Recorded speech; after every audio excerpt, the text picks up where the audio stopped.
Hello everybody, I'm Eternal Flame here, and today I'm here to do a little bit of a versus battle for today. Now, it has been a while since I have done a versus battle, and this is one that I think is really interesting, especially considering some new things we have recently learned about Yuji Itadori, as well as his awakening, and some of his abilities that were kind of uncertain until now, which is the fact that Yuji has learned Simple Domain. And that versus battle is Yuji versus the heavy hitters. Now, I do want to note this, we are not doing Yuji versus the heavy hitters on, like, them all jumping Yuji, because that's absolutely insane, and I don't think I need to tell you guys that Yuji absolutely loses that fight really badly, but we're here to do Yuji versus each of the heavy hitters individually to see how he does, and mainly so I can put my opinion out there on how Yuji does against each of the heavy hitters. Now, I am going to go in order from what I think Yuji is most likely to win all the way to what I think Yuji is the least likely to win, and talk about each of those characters in their respective scalings with each of those battles.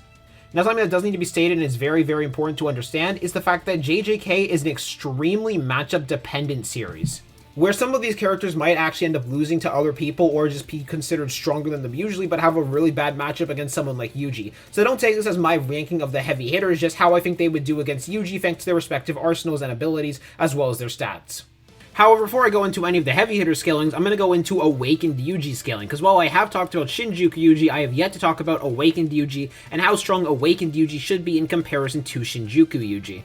So without further ado, let's get straight into this. Now, in order to talk about Awakened Yuji and how strong Awakened Yuji should be, I do need to talk a little bit about how strong Shinjuku Yuji is, which Shinjuku Yuji has displayed several feats of relativity to Yuta Okkotsu inside of his own domain expansion against Sukuna in the battle, with both Yuji and Yuta repeatedly comboing Sukuna several times. Furthermore, we have also seen Yuji repeatedly push back Sukuna with his hits several times. Durability is especially a really good place for Yuji, because we see Yuji directly tank several slashes right from Sukuna, the same amount that Yuta Okkotsu tanked inside of the domain as well before they both had to heal it off. Now, it should also be noted, Yuji is still coated in Sukuna's Cursed Energy, and we don't know for sure or not if that even nerfs Sukuna's attacks on him, but it could very well be possible that it does, but it's to some unquantifiable degree because we don't actually know the amount it does nerf it by. So I feel saying that their durability is relative is pretty fair for base Yuta Okkotsu and Yuji Itadori before he gets awakened. However, now I'm going to talk about the amp that Yuji gets from being awakened, both on an ability front and a stat front.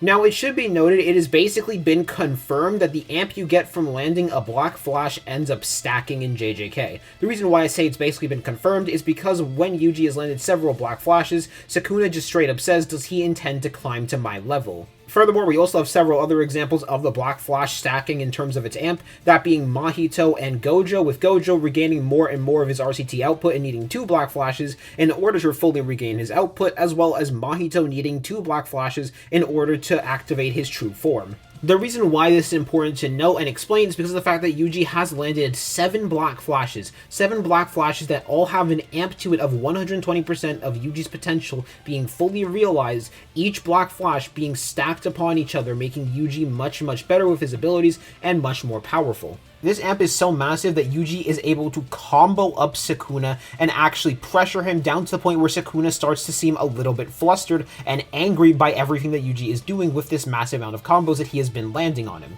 Now, it should be noted, it isn't full power Sukuna, this is still an extremely damaged Sukuna who is missing a heart and has his output nerfed. However, I do want to say this as well, having your output nerfed should not affect your speed, but it should affect the speed of your techniques. Now, the reason why having your output nerf should not affect your speed at all is because if it did affect your speed, Ryu would be perception blitzing a lot of characters right now because he has the greatest output in all of the calling games. However, the reason we know it does affect your attack speed is purely because of Urame. The reason why we know this is because when Urame used their Icefall attack back in Shibuya, several characters who were much slower than Maki were actually able to react to it. However, when Urame used it at 100%, while Maki could react to it, she couldn't do anything about it and she could not dodge it. Which means maximizing your output should affect the technique speed, but it shouldn't actually affect your own physical stats and your own physical speeds. This is also supported by the fact that Gojo uses Chance in order to amplify his Hollow Purple to be at 200% output with the help of Utsuhime in order to blitz Sukuna or near blitz Sukuna. Now, Sukuna could still react to it, but it was incredibly fast. However, finally, we're going to get into the most important section of this, the thing that Yuji gained over the time skip, which is abilities, because Yuji no longer just has access to throwing rocks at people that are imbued with cursed energy as well as a divergent fist, because he has actually gained quite a few abilities. One of the most important abilities that Yuji has gained access to is reverse curse technique, and while Yuji is very durable and very sturdy and very difficult to hurt already, Yuji having reverse curse technique, especially to the level that Yuji does have access to, is absolutely insane. Where Yuji has healed off several lethal wounds from Sukuna, and he did struggle with healing one of them, but that was more so because he couldn't actually find where in his body he had to heal, not because he was struggling in terms of cursed energy reserves. But that's mainly because Yuji has a very hacks and cheaty way of actually being able to heal that most people don't have access to.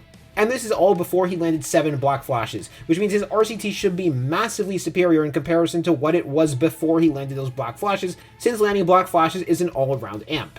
However, Yuji's cheat code at being able to heal is actually because of the fact that Yuji has access to blood manipulation and the ability to reproduce his own blood without needing to use RCT for it. The reason why that this is such a massive thing for Yuji Itadori is because of the fact that most people who do use RCT actually need to recreate literally everything in the body, from the bone to the muscle tissue all the way to the blood. Yuji is able to substitute this by not needing to make the blood and being able to do that through blood manipulation, which conserves a large amount of curse energy for him to be able to use RCT. Now, he still needs to use RCT to regenerate everything else, but he doesn't need to use RCT in order to regenerate the blood. And as y'all know, a massive part of the body is made up of water, which is blood, which really helps Yuji in terms of having to heal.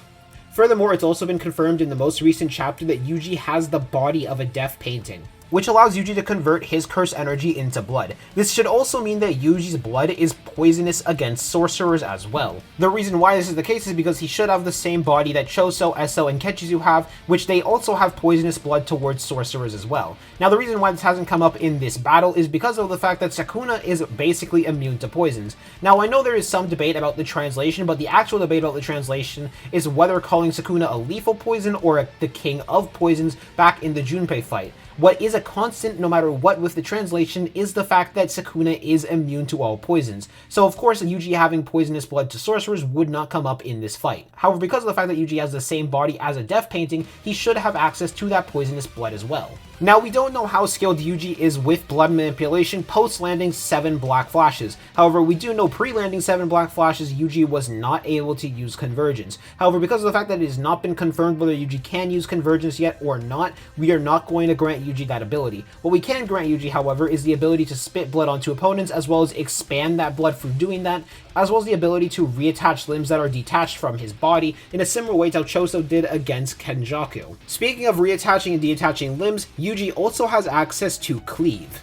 Now, I will say Yuji's Cleave that he has access to is not as good as Sukuna's Cleave, as Sukuna himself says that they have low output because of the fact that Yuji has just freshly learned the technique. However, I don't think they're as bad as some people might think they are, mainly because of the fact that we do actually see them land deep cuts into Sukuna's leg that he ends up peeling off. However, because of the fact that they are still able to damage Sukuna's leg and cut off parts of his leg like that, it should still be able to do numbers on people if it actually manages to hit them. However, what's even more important to note and establish is the fact that the longer and more Yuji uses Cleave, the better he ends up getting with Cleave, which is going to make it have even greater output and be even harder to actually fight back against.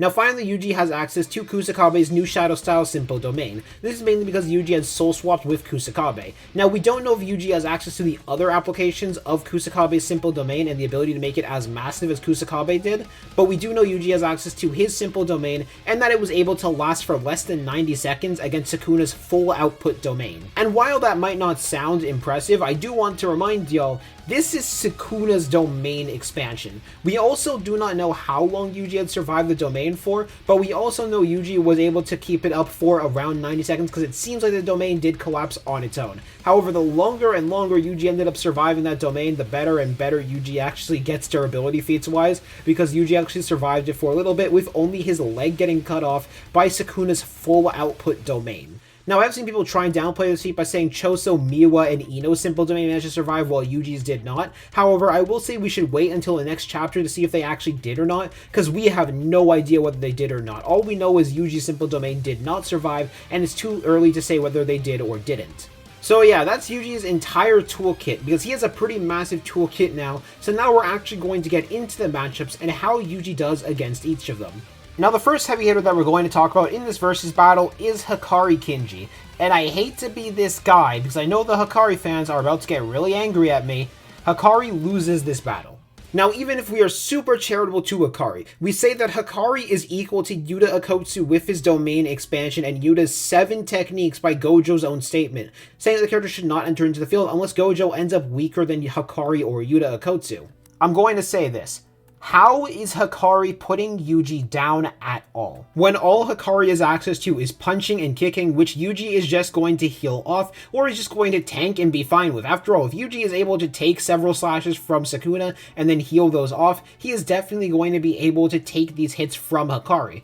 Especially considering something else that has been confirmed in the most recent chapter as well, which is the fact that one of the black flashes were from Sukuna as well, because of the fact that Yuji had only landed 7 black flashes, which means 1 black flash was when Sukuna landed and not Yuji landed. And the fact that Yuji inside of Sukuna's domain, which was at full output, was able to take several of the slashes. Now yes, he did take critical damage from them, but he didn't immediately die, and he was able to reattach his leg. I'm sorry, I'm not seeing Hakari do that massive amount of damage to Yuji, and eventually what I see happening is it going down one of 3 scenarios. Scenario A, Hakari stops getting lucky and Yuji is able to put enough damage on him to put him down inside of the domain expansion, or Scenario B, Yuji uses blood manipulation in order to hold Hakari's hand still to prevent him from using a domain expansion and then beat him down from there. Or Scenario C, Yuji literally uses Hakari as a cleave and dismantle training dummy in order for him to get stronger with cleave and dismantle, slowly amplifying his ability with it more and more, because as Sukuna himself stated that the reason why that the technique was so low on output was because it was freshly learned.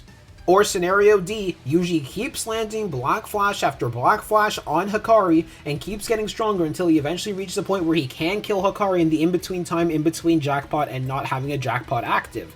Like, Yuji in general is just a very bad matchup for Hakari, because Hakari doesn't really have a way to put Yuji down, and his only chance is really outlasting Yuji, which is incredibly difficult considering Yuji basically has a cheat code around RCT, and he has a way to counter Hakari's domain expansion, or at least prevent him from using a domain if he thinks about using it in the right way, which I'm pretty sure Yuji would eventually come to the realization of maybe I should use my blood manipulation to hold him down, or maybe he ends up getting lucky eventually by landing a cleave in the in-between time for Hakari to activate a domain expansion and not activate a domain expansion. So I give this fight to Yuji Itadori mainly because I just don't see a way that Hakari can win at all. Now I do think it would be difficult for Yuji to win, but he would eventually end up winning after figuring out a way to get around Hakari.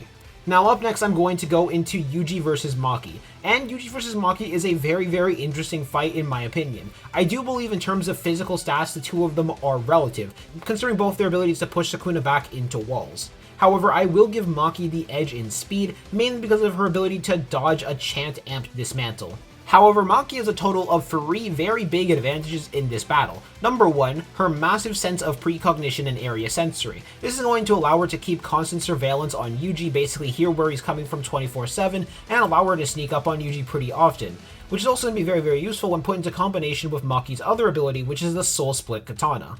With the Soul Split Katana's ability to just straight up ignore durability of anybody by directly attacking the soul itself. Now, if you are aware of the soul, you are actually able to heal attacks from the Soul Split Katana, which Yuji Itadori is in fact aware of the soul because of the fact that he's able to damage Sukuna's soul and directly target the barrier between Megami and Sukuna's soul. Finally, Maki has the ability to completely disappear from Curse Energy Sensory, which allows her to be basically impossible to sense and make her the perfect stealth ninja. Also, because this is very important as well, Maki has the ability to air hop, which is an ability that Yuji does not seemingly have access to. Even though Yuji does have the ability to jump pretty high, he doesn't have the ability to jump on the air and basically fly, which is another advantage that Maki has over Yuji Itadori. Maki does also have access to a healing factor, but said healing factor seems to be less efficient than just RCT in general. Now, I see this versus battle going the exact opposite of how Hakari versus Yuji went, where this battle ends up being just a couple minutes long or a couple seconds long, but I see this end up being a battle where Yuji loses, and loses pretty badly. Now, while yes, Yuji does have the capability and possibility of being able to heal the Soul Split Katana wounds because of the fact he is aware of the soul, thus he should be able to heal his own soul. I don't think it's going to be fast enough for him to have to deal with that while also fighting against Maki, who is going to be relentless and immediately go for a lethal wound. wound. And the second that they do end up going for a lethal wound, it's basically GG because of the fact that Maki can basically ignore durability through the Soul Split Katana. Now Yuji will probably know to avoid the Soul Split Katana and avoid getting hit by it, but I see it being inevitable that Yuji does end up getting hit by it before he can really gain any ground in this fight and actually use it to his advantage. Now, I will say this also. There are ways that Yuji has to be able to actually counter the Soul Split Katana, but they are very much out of character for Yuji to use, so they will not be factored into this fight. For those who are curious, this is much more of a Choso way to do it than a Yuji way to do it, which is basically using his blood manipulation either on the katana itself to guide it away from himself or just block it, because as Sukuna has displayed, it is possible to use your curse technique to block the Soul Split Katana and stop it from coming at you, and it won't ignore the durability of your curse technique, or just using your blood manipulation around their hands in order to guide the slices away and basically make it that much harder for them to actually hit, which would be a way that would actually allow Yuji to win if it wasn't for the fact that this is massively out of character for Yuji to do, and this is a much more Choso thing to do, so I just see Yuji just not doing it at all, mainly because of who he is as a person and his combat intelligence. I don't even see Yuji thinking of this because while I do think Yuji is very battle IQ smart-wise, I don't think Yuji is that battle IQ smart-wise, because like the only one who's come up with this type of ability is Sukuna himself, you know, the combat god. However, I will say without the Soul Split Katana, Yuji more than definitely wins against Maki, but it's because Maki does have access to the Soul Split Katana and her particular set of abilities that make it so she wins against Yuji, in my opinion, in this battle, with a very mid difficulty, where Maki just ends up eventually cutting Yuji and just winning. Mainly because the Soul Split Katana plus Unable to Sense buff is very, very busted as a combo, sacked out with the air hop. And now finally, we're going to move on to Yuta Akotsu. Now I'm going to say this, and when I say this, I want everyone to understand this. Yuta wins and absolutely slams Yuji really badly, and it's not close. Yuji's only win con, and I mean only win con, is preventing Yuta Akotsu from using his domain expansion or manifesting Rika fully so he can have access to all of his techniques. Which I don't think either of these are happening, considering how little time it takes for Yuta Akotsu to use his domain expansion, because might I remind you of what Yuta Akotsu has access to through his domain expansion, which are attacks like Cleave, as well as attacks like Jacob's Ladder, which basically full counters Yuji and is going to purge him away, as well as Yuta Akotsu and Rika just constantly barraging him with damage. Now yes, I think Yuji is physically stronger than him thanks to all the Black Flashes that have amped him. I don't think that physical strength is going to be enough for him by this point, because of the amount of attacks that Yuta Akotsu is going to barrage on Yuta, sacked out with Rika also being there, sacked out with Yuji having to keep Simple Domain up active the entire time, which while I do think Yuji's Simple Domain is strong, I don't think it's going to be strong enough for him to be able to win against Yuta Akotsu. Like, it's all just too much for Yuji to deal with, especially right now. Now, maybe we can revisit this topic later in the future when we find out even more about Yuji to see if Yuji can win or have a better chance. But right now, Yuta just kind of slams him because I don't see Yuji stopping him from activating his domain expansion. Now, it is an interesting topic whether Yuji is actually able to sever the bond between Rika and Yuta. But even if it was possible, it would never happen because of how busted Yuta Akotsu's domain actually is. Like, genuinely, I don't see a way that Yuji ends up winning this fight. Now, I do think it would take some time because Yuji's healing is still a massive issue and he's very good at RCT, but at the same time, it's only going to be inevitable until Yuji is defeated through all these attacks. Now, I do know that Yuji is capable of nerfing output as well, but I don't think he's going to get the chance to nerf Yuta's output because of how relentless Yuta and Rika are going to be in this domain. And yeah, that's the video. So while I do see Yuji winning against Hakari, I do not see Yuji winning against Maki or Yuta. However, I did want to make this video to note down Yuji's progress and how much stronger he should be awakened in comparison to his normal self, and just how much progress he made over the time skip, because I still think it is very, very impressive. I also want to say this: Yuji, Yuta, Maki, and Hakari should all be relative and on the same level. Now, yes, I do think that Yuta and Maki both beat Yuji, but that's more because Yuta and Maki are very bad matchups for a lot of characters, just like they're very bad matchups for Yuji. However, that's my opinion on where I think they go, so I want to hear what you guys think in the comment section down below. Was I downplaying Hakari a bit? Was I highballing Maki and Yuta a bit? Was I highballing Yuji a bit? I want to hear what y'all think in the comment section down below. I'm going to see y'all later. Peace out. Hope y'all have a good day. Bye-bye.